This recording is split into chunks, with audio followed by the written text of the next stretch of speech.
We're glad to find time to join us on the program TMI, reaching you on the ITV network. We get our conversation segment started right here, right now, with a special focus on the build-up to Edo 2024.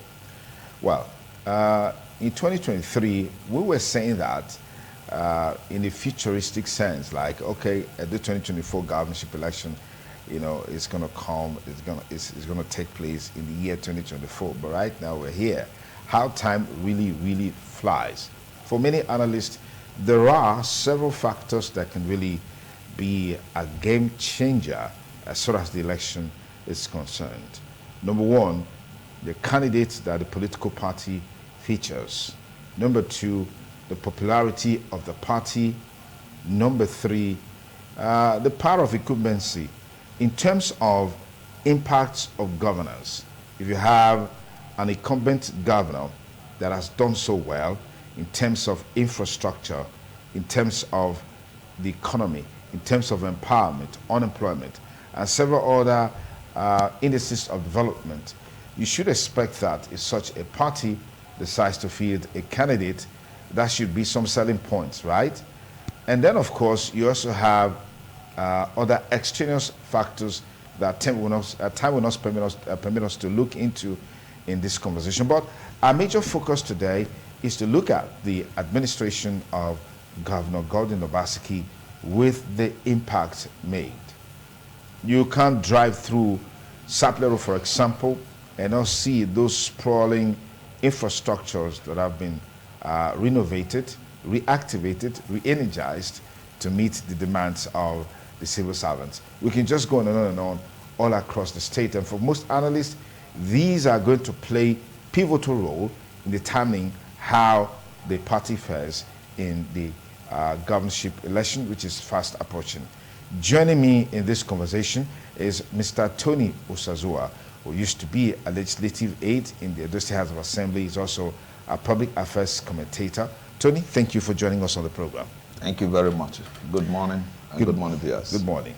We're also expecting Christopher Ojekere to be here and to be part of this conversation as we x-ray all of these issues that are going to have a profound impact on the 2024 Edo State governorship election. Tony, let me start off with you. On a national level, there's a conversation going on now about the possibility of a merger between major opposition political parties, the PDP, the Labour Party, and the NNPP in the build-up towards the 2027 election. What is it with politicians that they always think about the next election? What is it about them? Well, thank you very much. I would say that there is something about them. Politicians are various categories. There are those who are there to seek state power.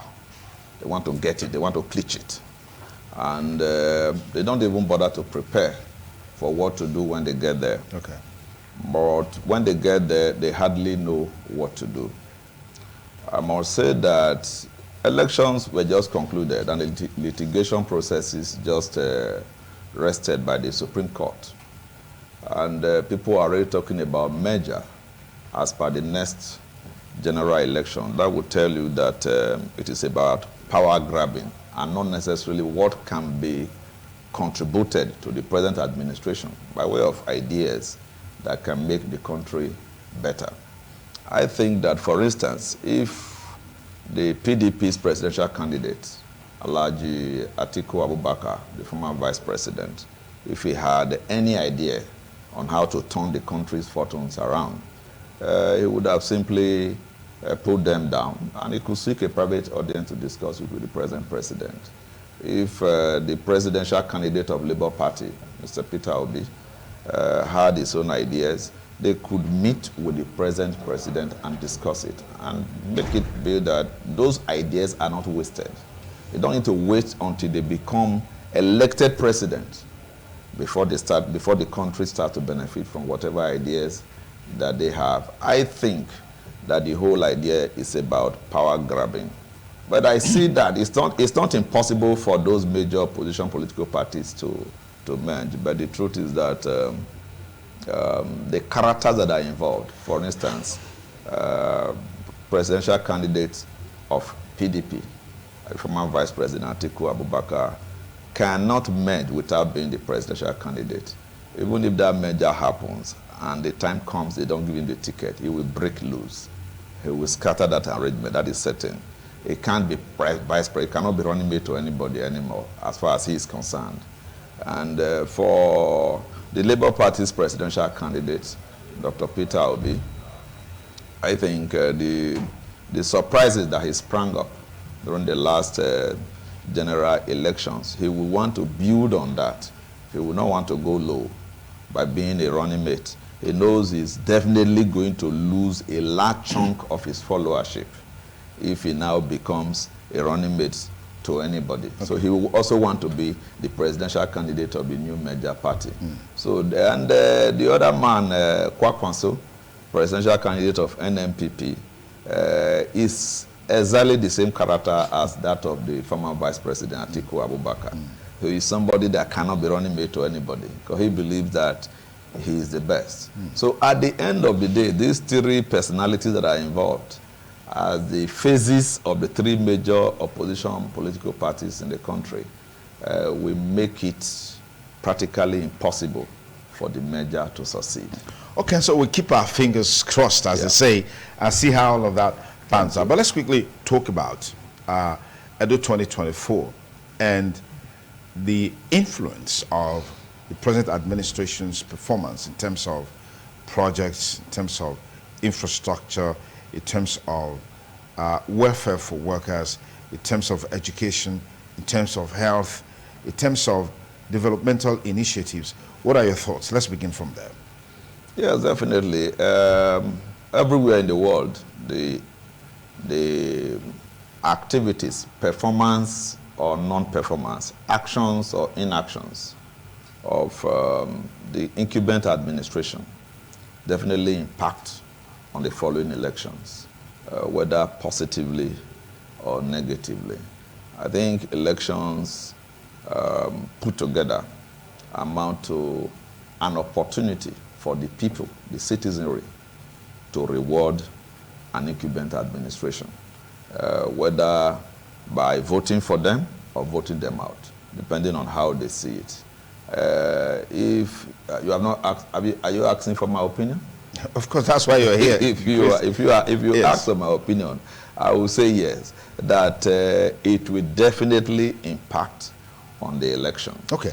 It will impact on the election. So to what extent do you expect this impact?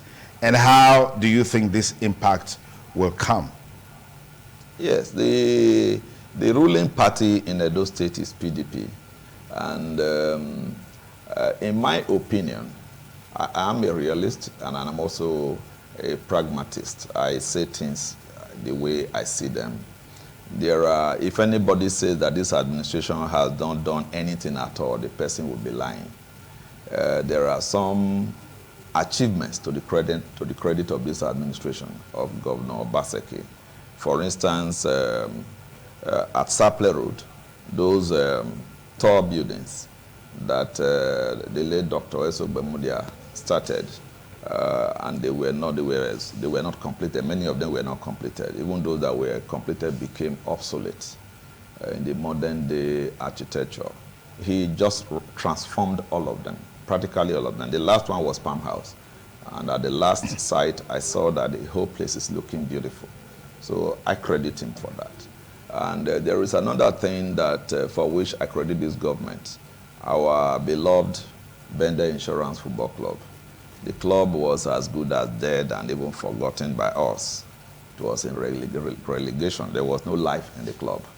But this administration did much, not only by funding, but also assigning. I was particularly pleased to see the Deputy Governor, His Excellency Philip Shaibu, even joining the team practically to play in very crucial matches.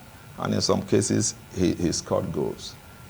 Joining them alone is motivation, putting on the jerseys. Okay. Number two, citizen of the state, wearing the jerseys of the club is inspiring to the club members as well as the people of the state. And I'm happy that it took the club out of the dungeon and to the limelight. I also credit them for that.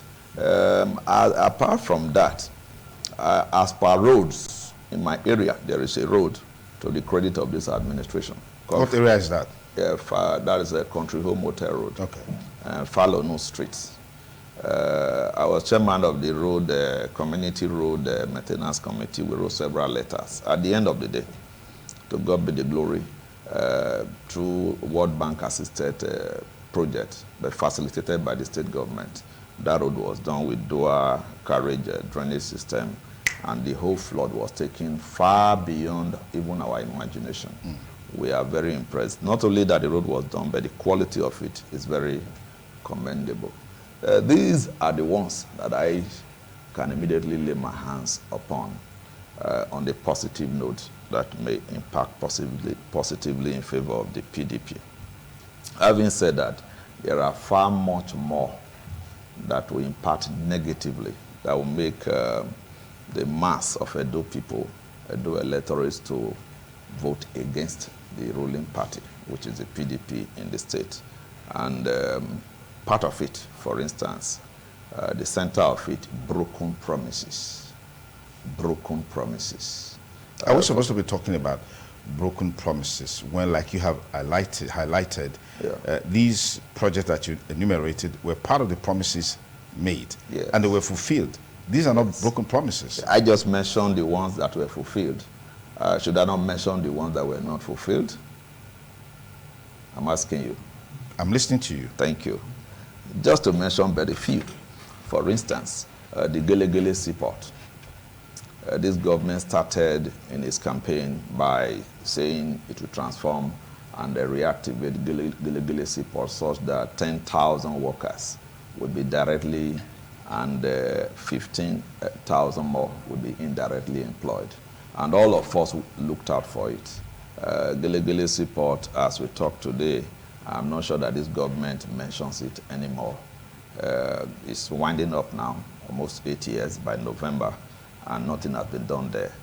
We also heard of Edo housing scheme, housing estate, 1,800 housing units that were promised. And they said they got a location for it, and at the end of the day, till today, nothing has been done there. The governor also promised Edo North Airport, an airport, and we don't know where that airport is located, among others. I will tell you that because I'm yet alone here, I don't enjoy. Okay, so we'll just take a break because our other guest is here, Christopher Ojekere. I would like the balance. Just join us now. So we'll take a short break. Thank you. And we'll be right back on the show, TMI Monday on the ITV network. Don't go away. TMI, every opinion counts. Many thanks again for rejoining us on the program TMI on the ITV network. I want to thank Christopher Ojekere, who is also a member of the PDP, joining this conversation. Chris, thanks a lot for coming. Thank you. Okay. We'll try to establish the foundation for this conversation with our introductory part with Tony Osazowa, who is also a member of the APC, talking about Governor Obaseki's legacies and how it will impact on Edo 2024. For some people, yes, a lot has been done, but in spite of that, it doesn't seem like these projects, as visible as they are, will have any meaningful impact on the outcome or influence the election, as it were, particularly now that we're in the primary stage. What are your thoughts? Okay.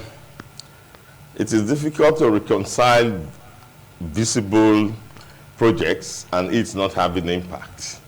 The very fact that Edo people are able to prove that their money have been well spent in 7 years by visible infrastructural projects that they can see itself is an impact, because it already tells on the managerial abilities of the government. It also tells on the fact that there was no corruption in that government.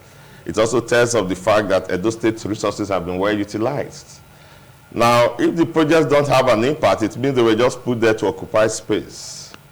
The ethanol factory, for instance, in Olobo, let me just take one project. The ethanol factory in Olobo, and I'd like to announce to Edo people that there's another one that is going to be built by Dufil, who are the makers of Indomie.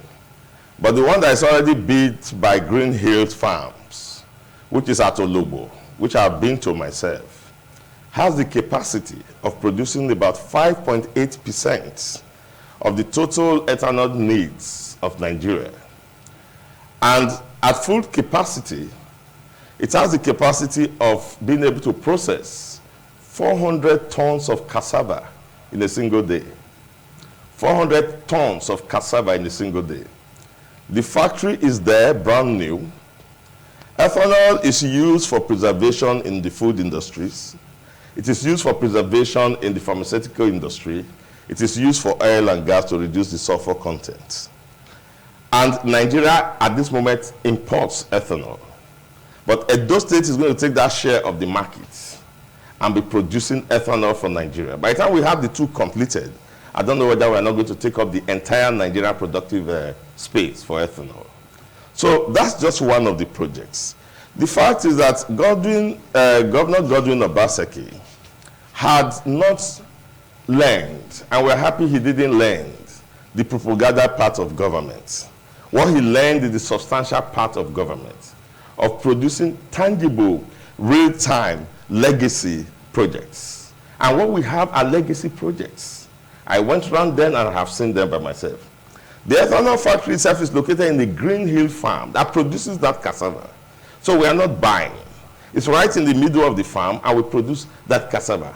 Hundreds of hectares of cassava production. Okay. Providing jobs for the farmers, for the off-takers, and for all the other ancillary factories around. All right, Tony, let's get you to react to this in terms of the legacies of Governor Godwin Obaseki and expected impact on Edo 2025. I like the way you started out by acknowledging projects that have been done. And then you said somewhere along the line that those that have not been done far outweighs those that have been done. And for you, it means that those that haven't been done, they are going to have a negative impact on the PDP's aspiration in 2024. Quickly. Surely.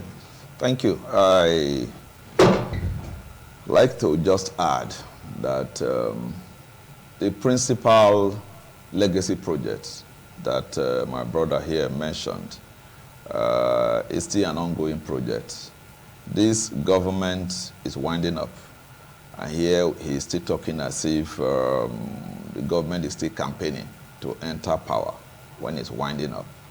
When the governor has identified his intended successor and campaigns have already started, I expected that he would mention something very tangible that is completed and the people are aware and people are already benefiting from. Like one would say, yes, in Oshomole's time, the predecessor of Governor Obaseki, he started and he completed a brand new university, the Edo University Iyamo, which has just recently been renamed Uzare, which really does not make any difference. And that is something. They started and it finished, and the university kicked off. That's a legacy project. Then the University of Education that they started at the same time with that, I mean, it's gone through a lot of renaming. The one at the Keadolo. The one at the Keadolo, yes. Actually, Comrade Shomole announced the two universities the same day. But while the one in Iyamo or Uzari there's a lot of investment. Yes. There was nothing here. No, there was nothing done here. Yes. And we were initially angry with him. But when he explained that it was due to available resources, he didn't want to pursue two routes at the same time and not kill anyone. So he had to devote his energy on the one, more so from his place. Okay. I wouldn't quarrel with somebody in power who does something for his people. Okay. I wouldn't quarrel with that. Okay. But our brother that succeeded Oshomole, Governor Obaseki, being a Benin man, as we hear it, ought to have then taken over that University of Education in Ekeadolo. At least to say, yes, you did your own, I am also doing my own. As he seated here, he ought to be telling us, yes, that university was started and it has been completed, and this is the situation of the university. And he will just be telling us, you should be telling us what we already know, what the people are already benefiting from. It's not things that are inside the computer, laptop, things that are in the head, things that are in the mind. We want to see practical things as legacy projects, something very tangible for which an administration can be remembered. I think he has not said anything. We should give him more time to talk to us. Okay, I think Tony Osazua missed on a very important epoch in Edo history when he didn't join us for the November 9th Alaodaro tour of Edo projects. And I know that because he said the ethanol factory is still ongoing. That's what you said. I said there's another ethanol factory that is being built. The day we went for Alaodaro, cassava was being harvested. We went into the factory, and the factory is full and running. I said at 100% capacity. The day you guys went there, wasn't that a demonstration for you to see what is in stock as far as the factory is concerned? The factory is a building, its machines, its operations, management in place, workers working. That's factory. Now, I don't want to dwell on that because he's a gentleman. What he wants to see are legacy projects that are functional. Yeah. The State School of Nursing in Sapler Road was a ghost yard occupied by lizards. And I know this because in 2026 we are going to organize essay competition for tertiary institutions across the state. So I traveled around the state. If you go to the State School of Nursing now, they have not only started running State School of General Nursing, they have certificate from the Nigeria Board of Technical Education, and they can now offer HND nursing, and they are pursuing that of university. Full and running with staff housing, classes, the best equipment you can think of in any nursing school in Africa. They are tele-learning with universities abroad. You need to go there now and see that running. Now, you pass Sapler Road every day. The Secretariat building in Sapler Road, civil servants who work there will show you the rooms they had chosen where they defecated when they were pressed, in those abandoned buildings. During Christmas, somebody went there and took pictures of it and said, this one not Boyibo land, this is not Benin. Obaseki has created the best ambience for civil servants all over the country. That's the best. I came from Abuja. I lived there, worked there before I came here. I know the federal secretariat like the back of my hand. The best secretariat building and ambience for workers to work in this country today is the State Secretariat Sapler Road.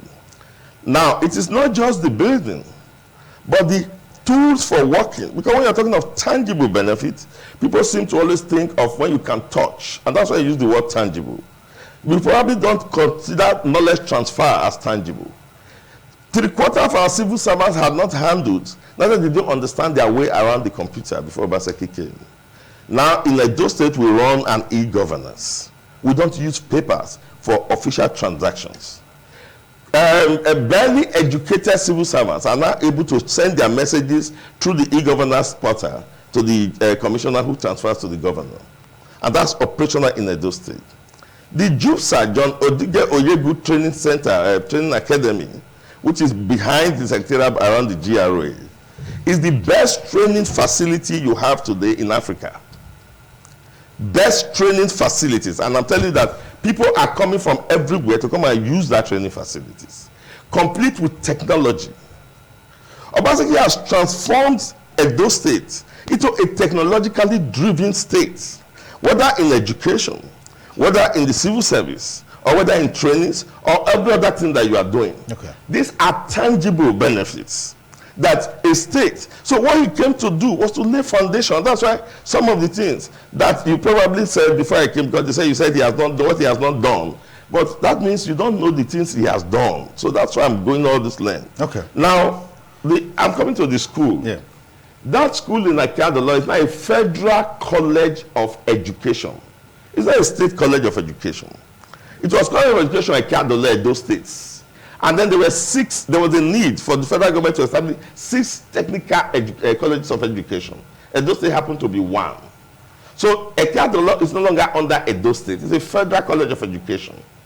The college of education under Edo State is Abudu, which was barely more beautiful than a poultry before Obaseki took over.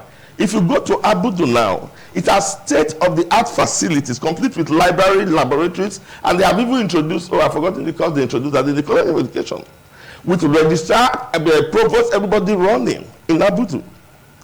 If you go to IMT, Use now run courses with Shanghai University in China. Your IMT in Use, Obaseki have been able to transform the place that you now have a polytechnic running with industry. So you no longer just have a polytechnic of textbook, you have a polytechnic running with industry. Okay. And China have been able to come and partner with us on that. Okay. Igborahi, which is the school of Agric, that you had in Igborahi that was an epitome of Mafians. Because they talk about putting staff away because Obaseki doesn't talk. If Obaseki puts those books to the public, the school was an epitome of Mafians. And so, yes, Igborahi have been rebuilt. And Igborahi is linked to industry. Okay, Chris, yes, let me pause you there. Get Tony to give us your perspectives on the low side of this government and how you think it will impact negatively on the PDP's aspiration to retain power in Edo State, and what you think the APC, if they're given the opportunity, can do differently. Thank you. Before my brother here came on my own, I made mention of the secretariat building for the civil servants to the credit of this government. Thank you. The completion and transformation of it. It's wonderful. And I also mentioned the insurance football club that was taken from the gutters. And the stadium that houses them. Yes. I also mentioned that. You mentioned the State School of Nursing. I equally credit that to this government. It's not as if it wasn't there before. It was there. It was even shut down. It became something else. But this government took it up and cleaned it up. But I have not entered inside. But this time I passed through there. You like what you see? And I see activities. I like what I see. Okay. I will say it the way it is. But on the whole, whether it is the stadium, the insurance, football club, the secretariat buildings, the School of Nursing, I say this with every sense of responsibility, that when you say a state government should mention its own legacy project, the government, if it's a responsible government, should be talking about completing what somebody has started or improving on it. It should be something. I just mentioned Edo State University, Yamo.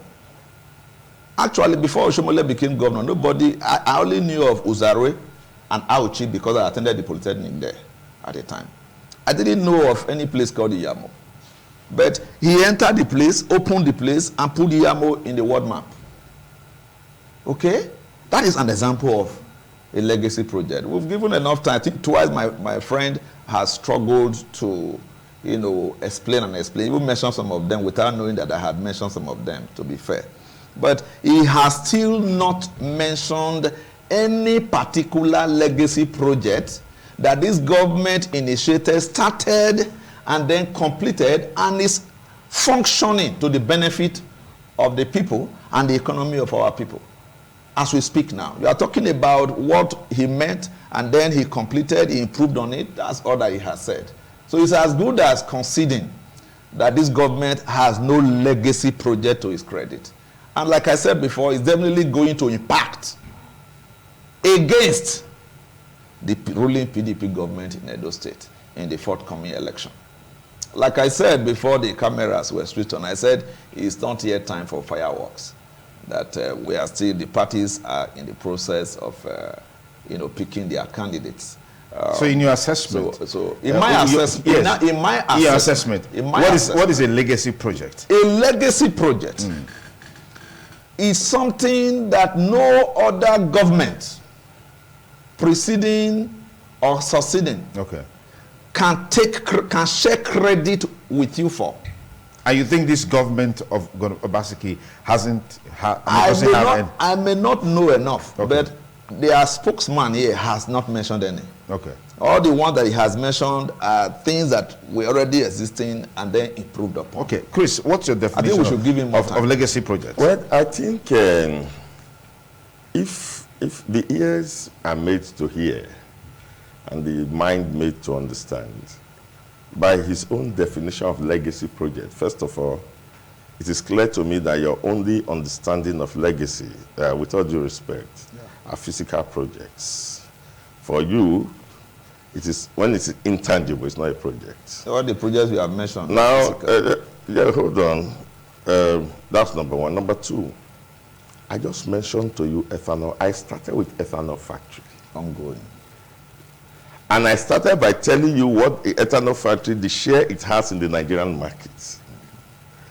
You mean you don't understand that if you have such a factory, it's providing jobs for your people? You don't understand that the taxes you make from that company is building your economy?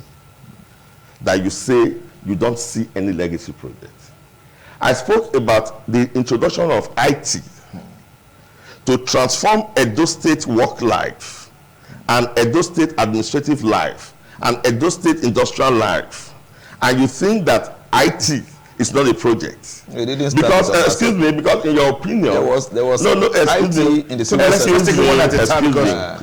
Because in your opinion, IT is not a physical thing you can touch. That is not correct. You don't know that Obaseki built a tech school in Okoromi that is training about 15,000 young Edo engineers. Decagon, one of the most reputable IT firms in the world, is not only training our young boys, it's placing them in international blue chips company in Okoromi. And 7,000 have graduated from that school. More are to graduate. China, Asia Tigers that you are talking about, Singapore, they were all built on intellectual economy. And that's where the world is going. If a government, for instance, has built secretariats since Ogbomudia, and it has become a place for defecation and criminal hideouts, you call that progress and you call that something, a legacy a government left? Since Ogbomudia, and then he took it and made it productive. You bought a shirt, and then somebody comes, takes the shirt, misuses it, and throws it somewhere. And then somebody comes, washes the shirt, irons it for you.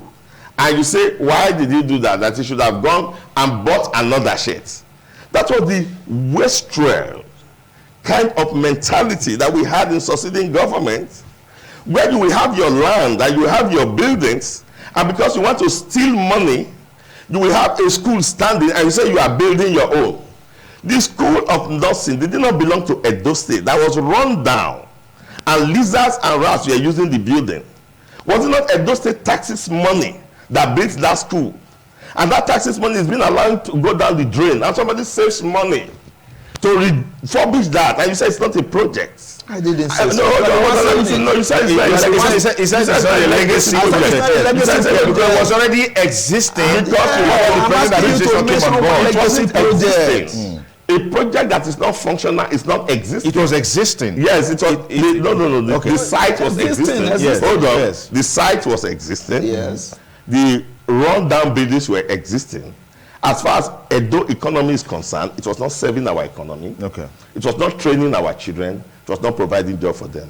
That's why I say for you, project means somebody just come, build 20 uncompleted buildings as a government and shows all of them to you.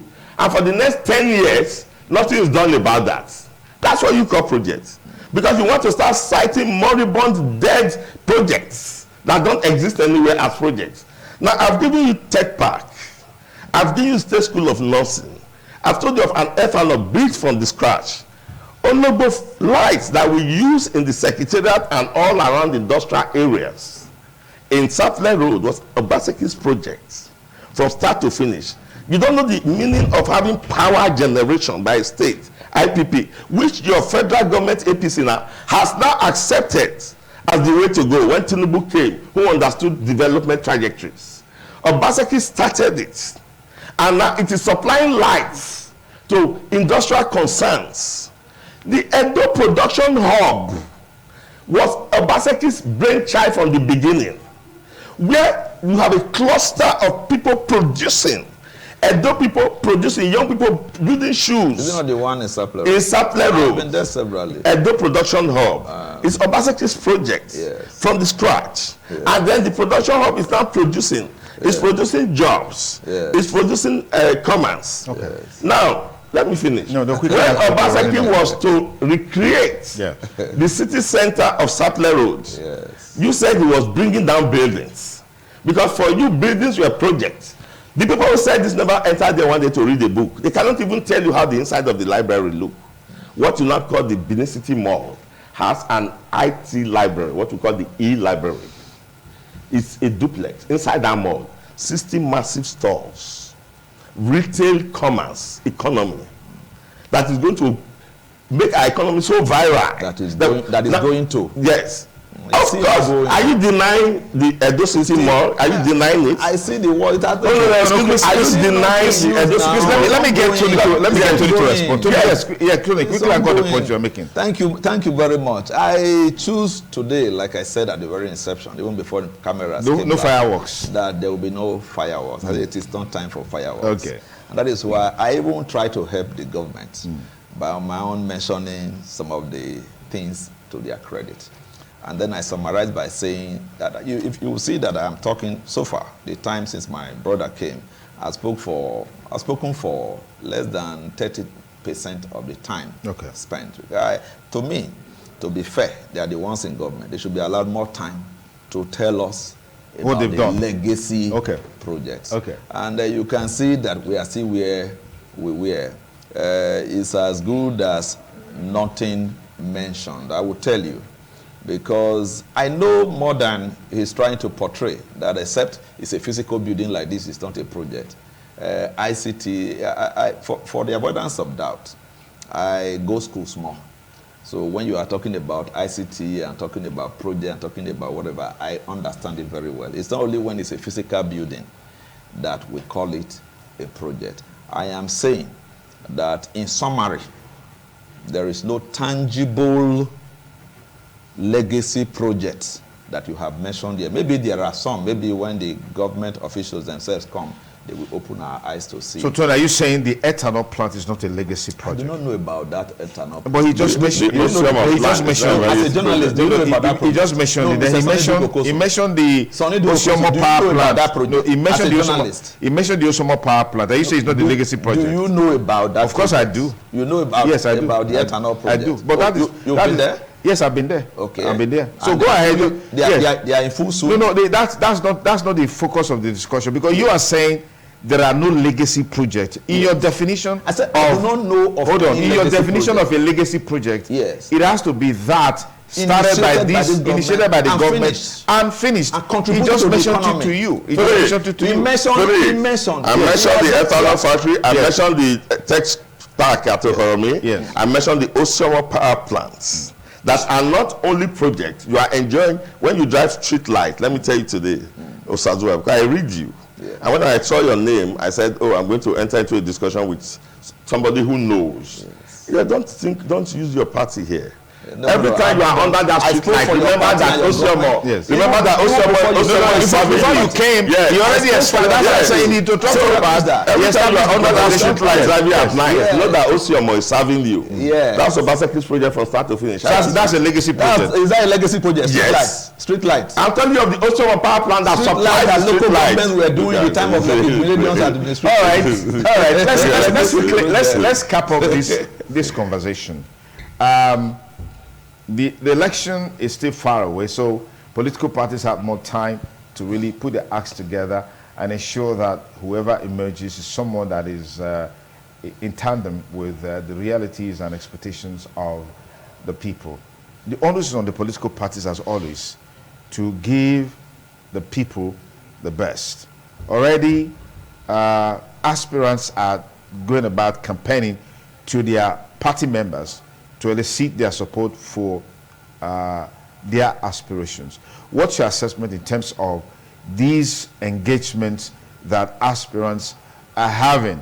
And then this talk about the power of incumbency likely to play a role in the emergence of candidates. I'd like to get a perspective on this, Tony. Thank you. We cannot rule that out. Starting from where you ended, the power of incumbency will definitely play a role in the emergence of the candidate of the ruling party in the state. We expect that to be so. We're already seeing it. The government is not hiding. The governor is all out about it. He has mentioned the person that he wants to hand over to. In terms of the overall emporium, all of these engagements are part of the democratic processes. The various political parties have their aspirants meeting with them at the state and various local government and ward levels. And they are all activities that will eventually lead to the emergence of their various candidates. I like what the PDP is doing in the state, and I commend them for that. And interestingly, you've spoken more in favor of the PDP. Yes. That's me. Me. Where I see, I've established that there is no legacy project, and that will count against the party. But what I see, I will say it. I like what they are doing because evidently a good number of their aspirants have been worked upon. Whatever method that is used is fine. It's an internal affair of the party. And people are saying, I step down, I'm no longer contesting, I'm supporting this person. It's good for it's healthy enough for a political party. And I call on, though my party, APC, has also commenced the process a few days ago, and I call on all other political parties to do the same. It will save money and also make it healthier. It will prevent a situation where people will start to shoot and kill themselves. So they're able to reduce the number of aspirants, and then there may be 1 or 2 or 3 or 4 go to the polls on the day of primaries. Whichever that emerges should be the candidate of that political party. But just to correct, because he spoke up to 3 times about the power project. I don't know if he was saying that it's a state government project. It's a state government that owns the project. I don't know if that is what he's trying to pass to the people, because I am informed about that. What is the perspective that you want to share? He should be, because he has credited the government. He mentioned that. Do you have a different perspective to that? I have a different perspective. What is it? That it's not a state government project. What kind of project is it? Who owns it? That is private public partnership. So it's a partnership project? You are. Okay, all right. That's what I'm made to understand. If he has superior information, he can please give. And besides, I like the idea of that project, extending high voltage electricity to users is good. But I have not seen this government commission electrification of any community, any village since its inception. For instance, I come from Orion, where we don't have electricity. Even the administrative headquarters had electricity before this government. When this government came, it was spoiled. They said the super deck was bringing transformer. Now we still there. So which means this government took the electricity. In Orion, it's spoiled in their time, and they've not done anything about it. In Orion and in Homeboy there, we don't have electricity where I come from. And please, I would not want him. I would prefer if this government was talking about we gave electricity to this village, to that village, to that village. They didn't have light. Now they have. Chris, you heard the last question that I asked, which has to do with the activities of the aspirants, and then, of course, what we expect from the political parties. There's also this talk about the contestation between an homeboy and a technocrat. I've heard some people say, look, we don't want no technocrat anymore, because when technocrats come in, they bring their friends, their cronies from outside, Lagos, Abuja, Port Harcourt, the economy, US, UK, and stuff like that. But the traditional politicians are saying, look, we just want an homeboy who we know, who has lived with us, who we can point to his mother's house, his father's house, who has been in a beer parlor with us, pepper souping and all of that. Chris, let me get your perspective on this. All right. Are you referring to homeboys of tigers and lions? Or because those are real homeboys? Say it as you know it. Yes, homeboys of tigers and lions. Those are the real homeboys. You see, when people use terms, I should expect people like Tony, when he's with those people, to correct them. Is there any cast in stone? How will I be with boundaries? No, I mean boundaries. the deputy governor? No, boundaries between you and me, Tony, about our Edoid nationality. Yes. Are there boundaries? I just told you I came from Abuja. 2014 was when I came down to this. Are there boundaries? Yeah. You are from Oron. I'm from Owan West. Yes. I'm as much homeboy as you are. You are Edo, I'm Edo.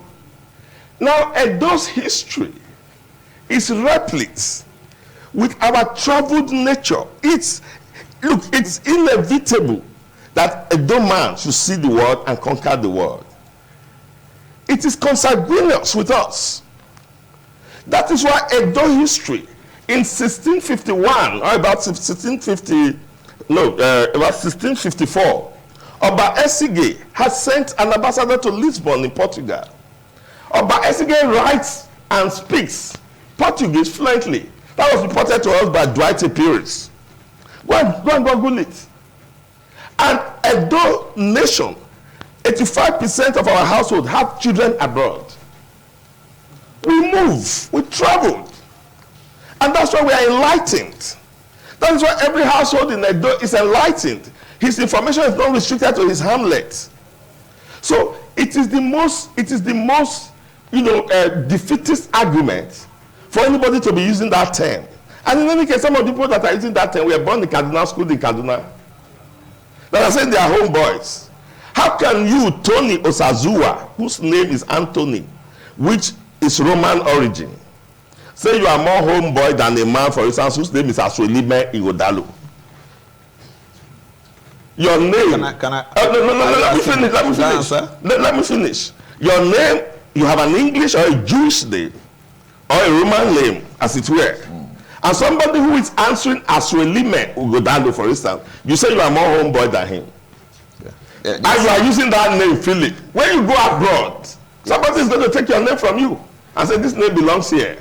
Like what Mugabe said, that many women are afraid to go to Brazil because they are afraid to meet the owners of their hair that they are wearing.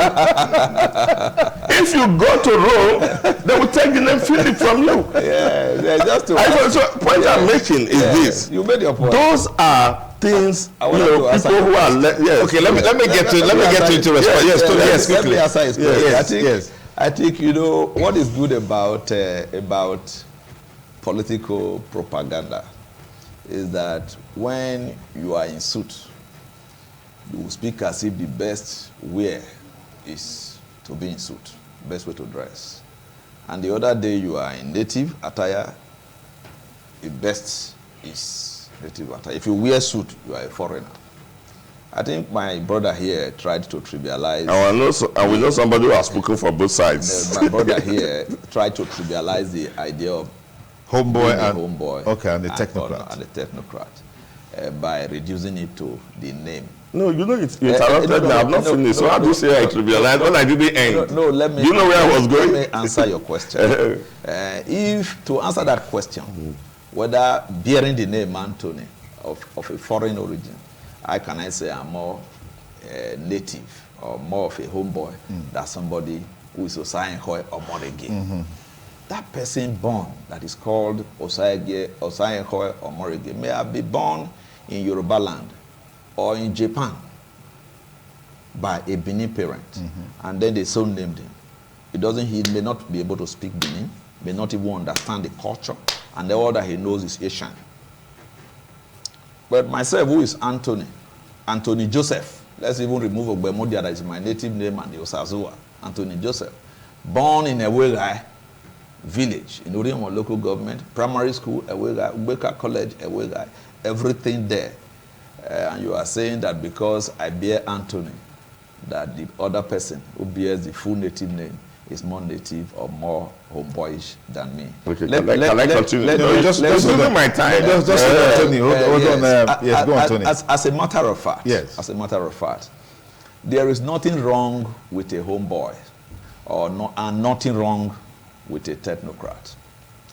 If you have a homeboy who is actually a technocrat, as far as this job is concerned, Pastor Sonny Dukokosu, you are a technocrat. because you are at home with it. You know everything all around it.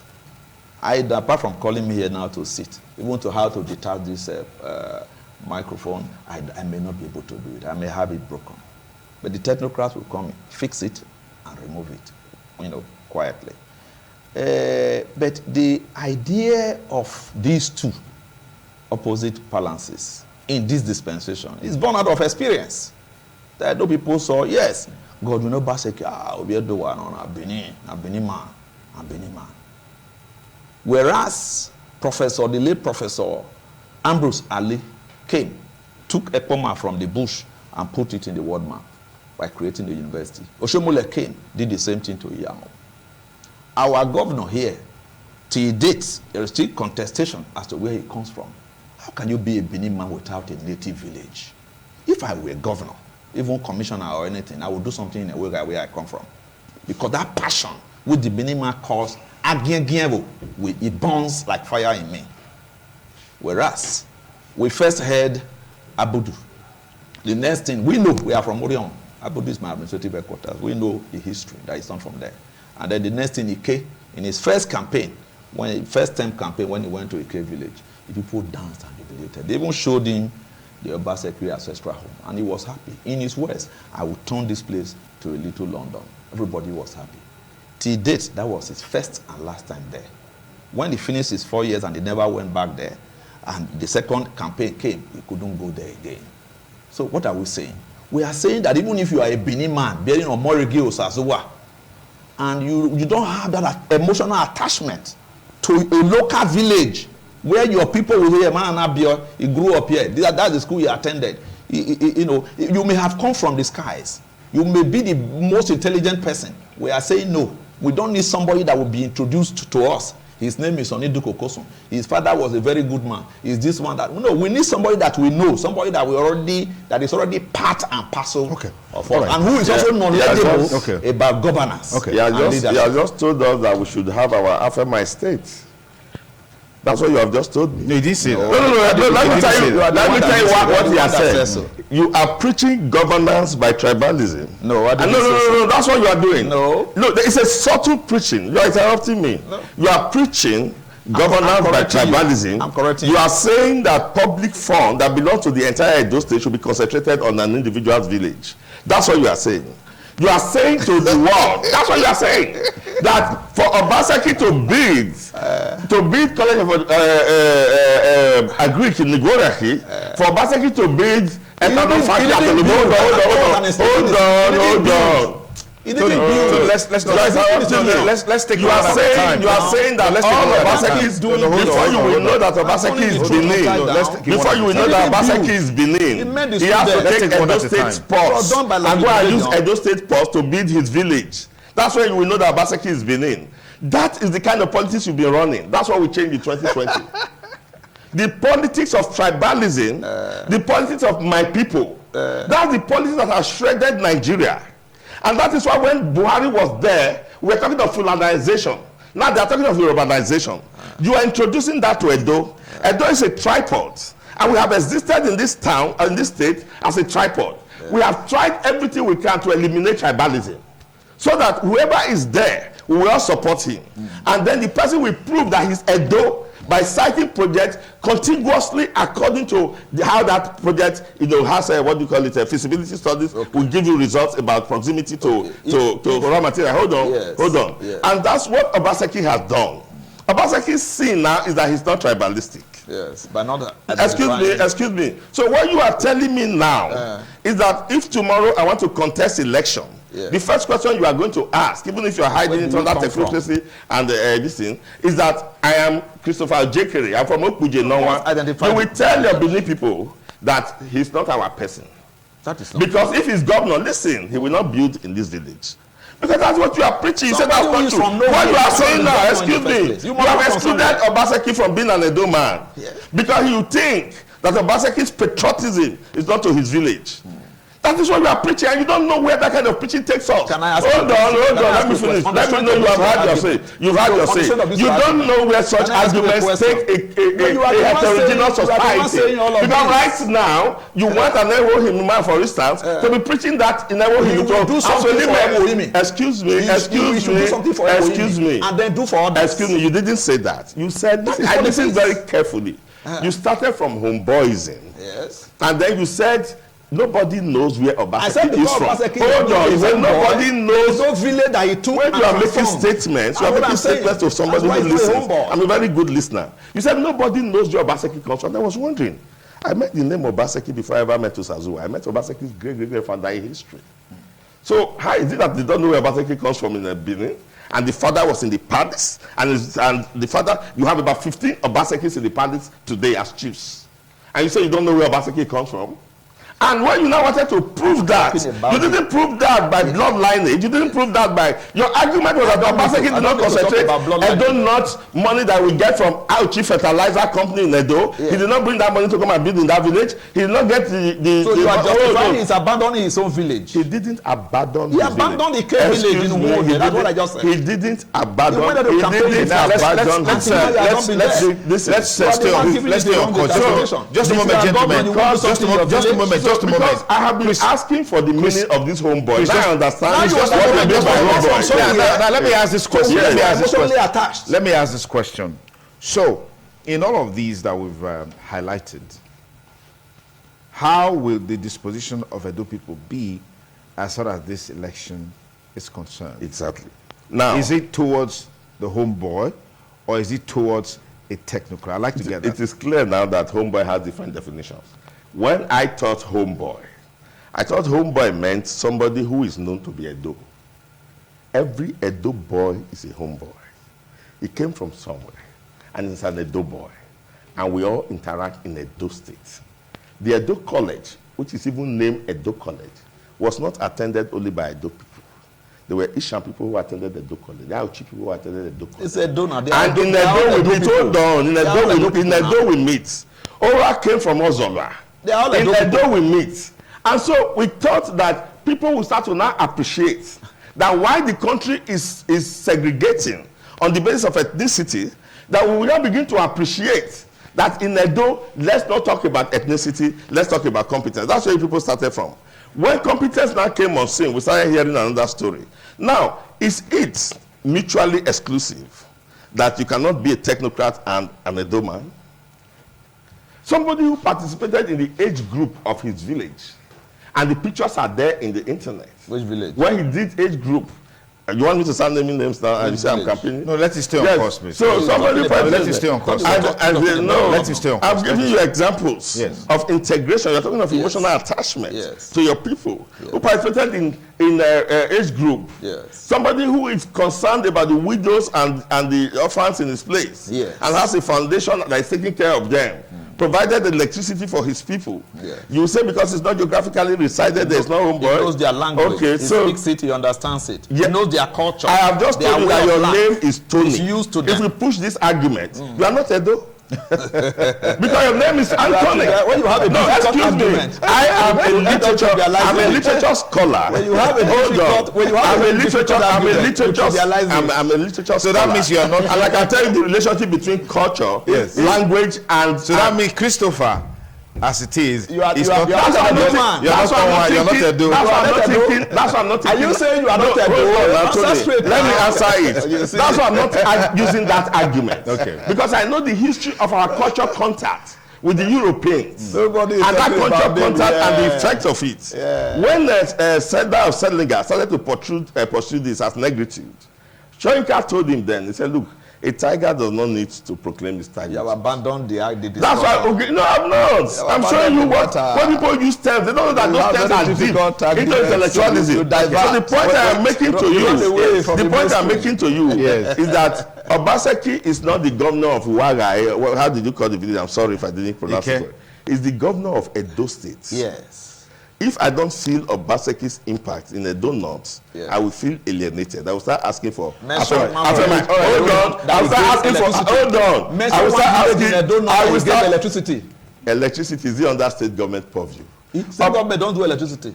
Look, Millennium electrified the Dogbo and 7 other villages and commissioned them in one village, one day. And what do you call? Okay, let's what do you call electric companies? Electricity.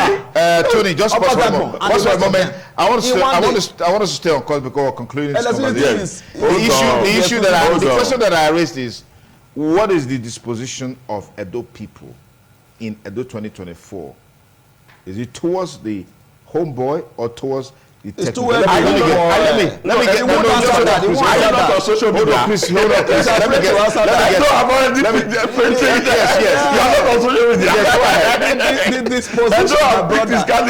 People have spoken that they now want a homeboy. They need somebody. Yes. So no difference between IGRO collected from a state and the one collected from a local government. They need a homeboy. Okay. Who actually is a homeboy, for the avoidance of doubt? Yeah. This person who brings money to build his village. No, you are the one saying that. The person, I said that when you are born in a place, or you have your paternal or maternal affinity with a local village, okay, and then you grow up there, you know their culture. Part of culture is the language that they speak, okay, and you speak it. Okay. The way they dress, the food they eat, the kind of songs they sing, they dance, those festivals, you are conversant with them. You know their way of life. You know their pains. You know what they have and what they don't have. You know what they need. You grow up like that. You are naturally and emotionally attached to that place. Okay? And so when you become governor, as you are governing the whole state, you would, alongside the entire villages in the state, communities in the state, you alongside, also remember that place that you come from. Okay. Also, for which you will be remembered, he came from here. Okay. That is a homeboy. Okay. Who is trained, educated, experienced, knows about. In your opinion, that's what Edo people need. That's who Edo people want. It's not somebody that is imported from Lagos. Okay, Chris, or from let me get the Abuja, last shot from you. And yes. Then, now, you know, it is clear that he didn't think people carefully before he used that. This is the argument that until you are born in that village, primary school in that village, secondary school in that village, baptized by a village clerk, catechist in that village, you are not Edo. No, but you are the one saying that. You have repeated. They gave you opportunity. You repeated that again. That's what you repeated. Now I am saying that every village in Edo have sent their children to school. Yes. Some of the students have done so well in their field of study. You now call them technocrats. Yes. It does not exclude them. That's why you know where Obaseki comes from. Are you following me? The emotional attachment is not what you can measure. Nobody sees anybody's emotion. You measure it by hold on, nobody sees anybody's emotion. You see, you can see let me finish. Guys, my time is up. Let me finish. My time is up on this. You see by their deeds. My time is up on this. Thank you very much. I'm sure that they told me at the beginning that no fireworks. That's what they told me. So I'm wondering where the fireworks. There's still no fireworks here. I'm wondering where it's coming from now. But guys, thanks for coming. Thank you for coming. Thank you very much. Christopher Ojekere, thank you for coming. Thank you. If I follow your argument, you are not an Edo man. It's not. Because I know where the name came from. All right, thank you. Arguing that. Thank you, guys.